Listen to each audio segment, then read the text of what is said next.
सुरुवातीला मी महाराष्ट्रातील सर्व जनतेला आणि लातूर जिल्ह्यातील सर्व जनतेला मी आजच्या या आपल्या या कार्यक्रमाच्या निमित्त मी हार्दिक अशा प्रकारच्या शुभेच्छा आपल्या त्या देतो.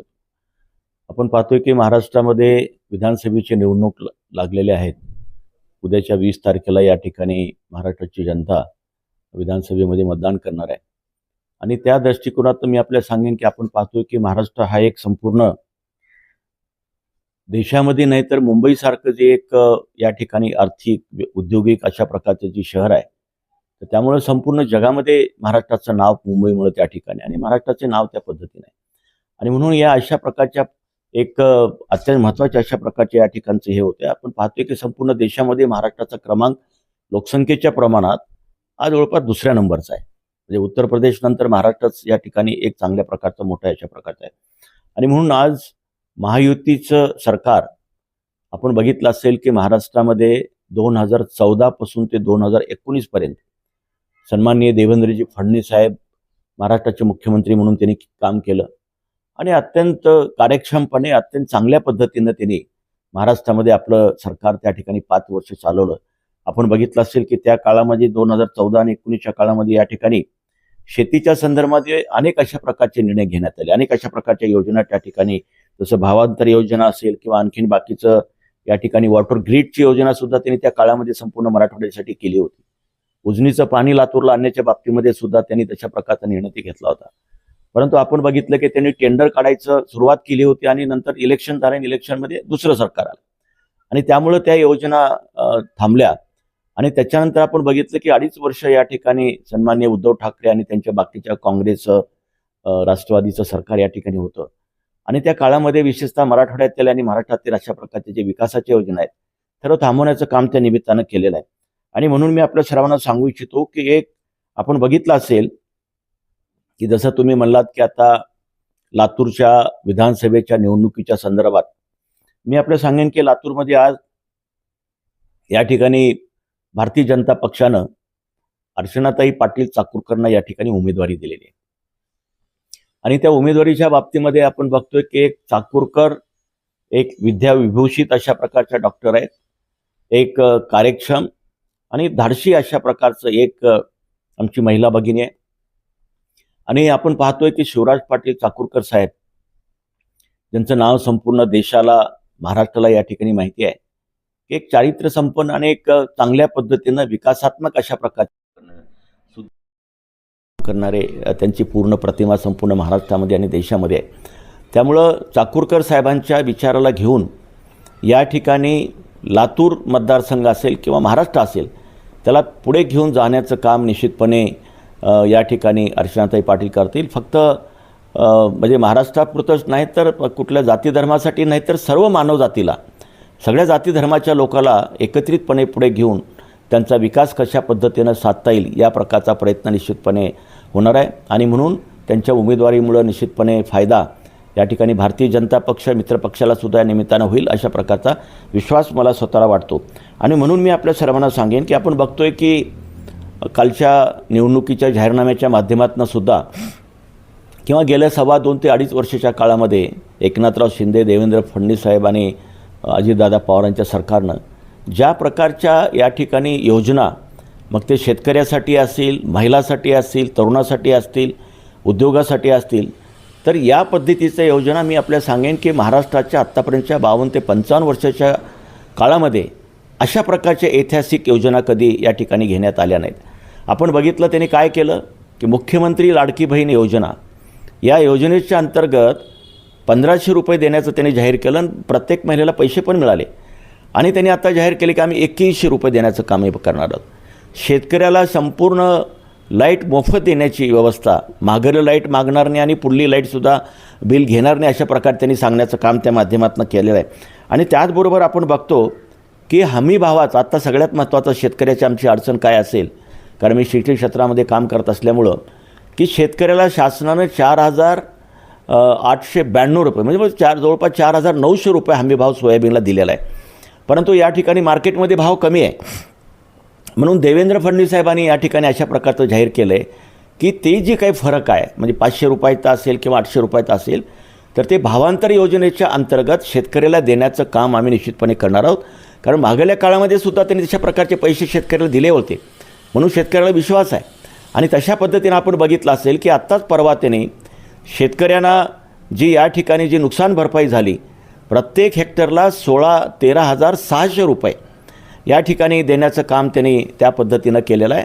आणि असे जवळपास 3 हेक्टरपर्यंत, एका हेक्टरला 13,600 अशा पद्धतीनं लाखो रुपये या ठिकाणी आपल्या शेतकऱ्याला देण्याचं काम त्या निमित्तानं केलेलं आहे.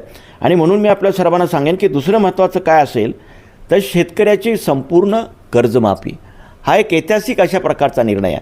आणि म्हणून तशा प्रकारचं देण्याचं काम त्यांनी केलं. आणि या राज्यामध्ये जे गरीब आहेत त्यांना घर आणि अन्न देण्याची व्यवस्था तशा प्रकारची हमी त्यांनी दिलेलं आहे.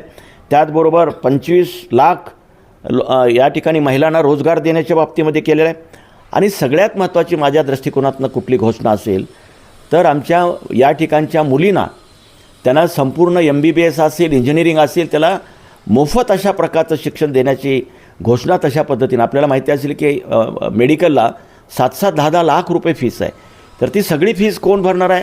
महाराष्ट्राचं सरकार भरणार आहे. आणि म्हणून एक ऐतिहासिक आणि क्रांतिकारी अशा प्रकारचा निर्णय त्यांनी त्या निमित्तानं घेतलेला. आणि मी आपल्याला सांगेन की आज आपण बघतो की तरुणांनासुद्धा 15 लाखापर्यंतचं कर्ज बिनव्याजी देण्याची घोषणा त्यांनी या निमित्तानं केलेलं आहे.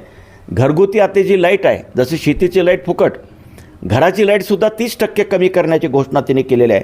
आणि जवळपास 2026पर्यंत महाराष्ट्राची अर्थसंकल्प म्हणजे महाराष्ट्राचा जी या ठिकाणची आर्थिक व्यवस्था आहे $1 ट्रिलियन, म्हणजे देशामध्ये सर्वात जास्त कुठली आर्थिक व्यवस्था असेल तर ती महाराष्ट्राची असेल अशा प्रकारचं सांगण्याचं काम त्यांनी केलेलं आहे.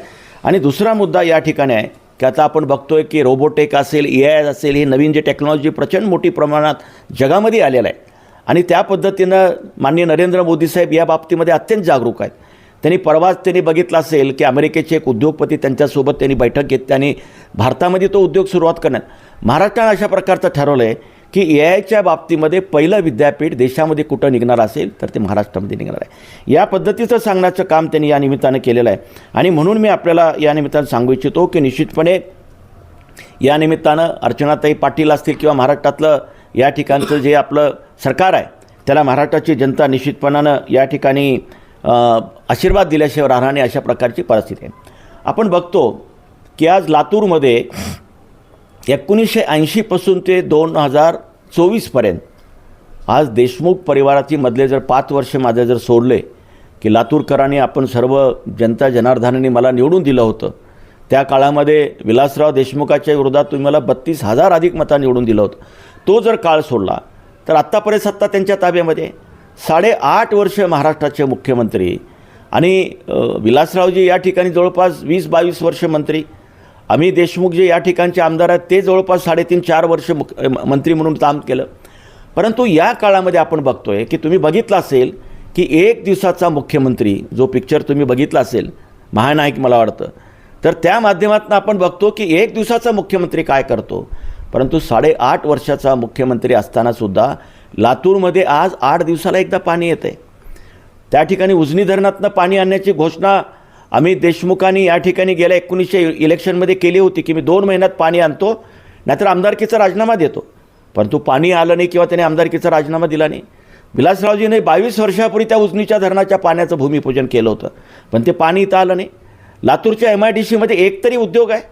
तुम्ही जाऊन बघा की पुण्याच्या आमच्या पिंपरी चिंचवड भागामध्ये या देशामध्ये सर्वात जास्त ITचा पार्क कुठं असेल तर तो पुण्यामध्ये. सर्वात जास्त ITचे उद्योग कुठं आहेत तर ते पुण्यामध्ये. मग लातूरमध्ये का आले नाहीत?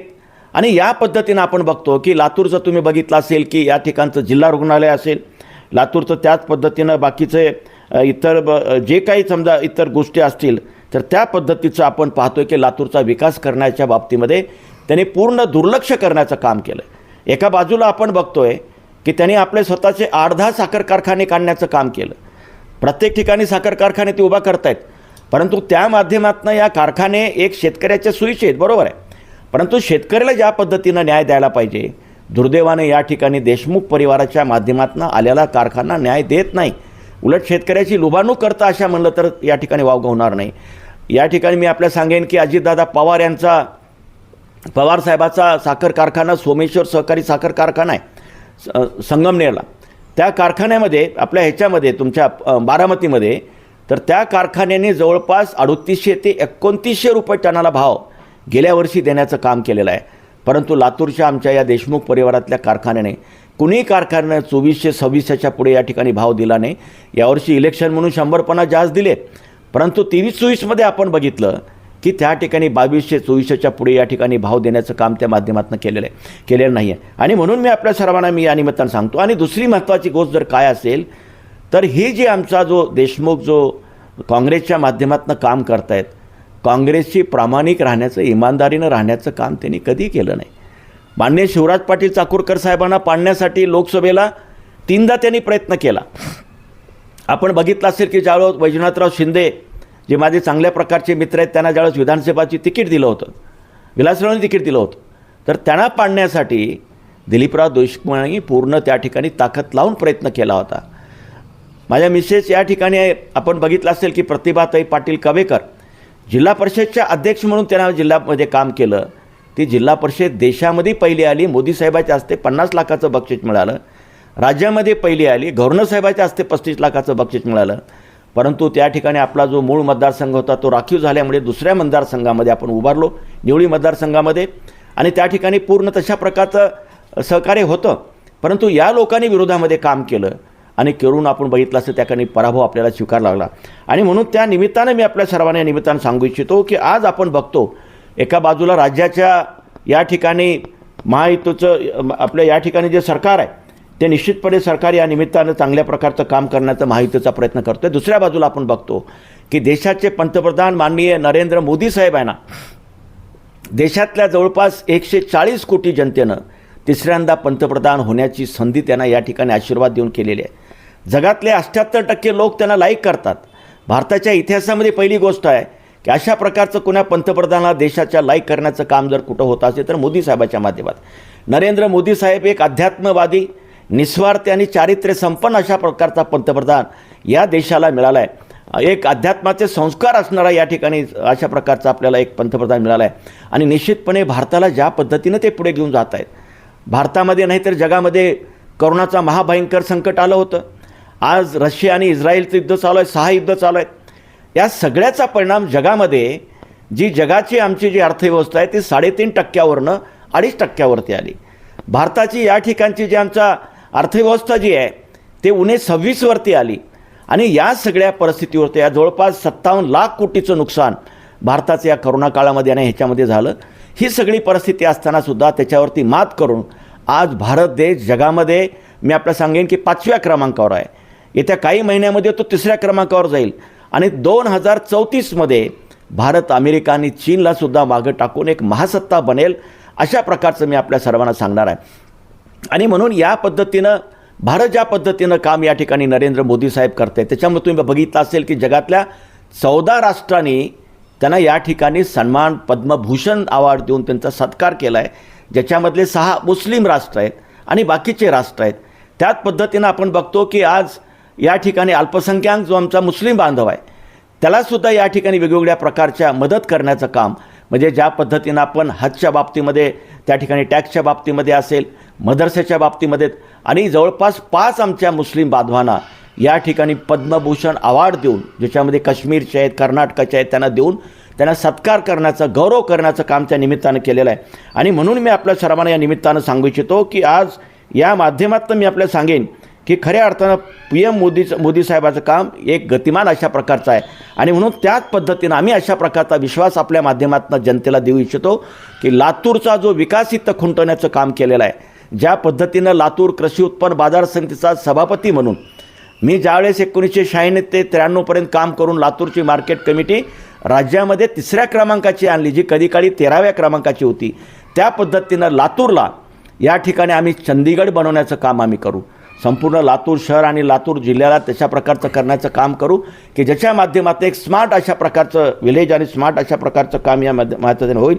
आणि म्हणून मी आपल्या सर्वांना या निमित्तानं सांगू इच्छितो की अर्चनाताई पाटील असतील किंवा या ठिकाणी महाराष्ट्रातल्या आणि ग्रामीण मतदारसंघातले आमचे जे उमेदवार आहेत त्यांना आपण जनतेने सर्वांनी आशीर्वाद द्यावा आणि महायुतीच्या माध्यमातून महाराष्ट्राचं चित्र परिवर्तन करण्याचं काम आणि देशामध्ये नाहीतर जगामध्ये महाराष्ट्राचं नाव या ठिकाणी वाढवण्यासाठी आपण सहकार्य करावं अशा प्रकारचं विश्वास, अशा प्रकारची विनंती मी आपल्या सर्वांना करतो आणि माझ्या विचाराला विराम देतो.